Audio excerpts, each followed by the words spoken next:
అక్కడ అదే అవ్వదు తీయాలి. అదే 10 గ్రాముల చింతపండు పక్కన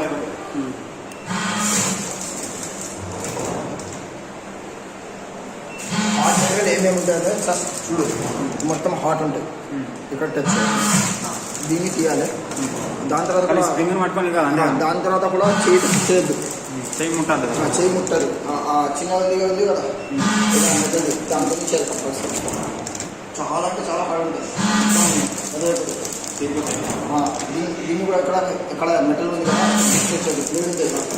నువ్వు టచ్ అయితే వెళ్ళిపోతుంది.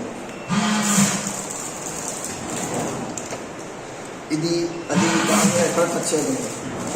ఇక్కడ టచ్ చేయొచ్చు కానీ అదే హాట్ ఉంటాయి. ఇక్కడ సెట్టింగ్స్ చేయాలంటే ఇక్కడ ముట్టాల్సి అక్కడ ముట్టరాదు. సెట్టింగ్స్ అలా 3 సెట్టింగ్స్. ఇది పైన అడ్జస్ట్ చేసి అంటే ఎక్కువ అయితే కరెక్ట్ సీలింగ్ పెట్టాలి. అంతే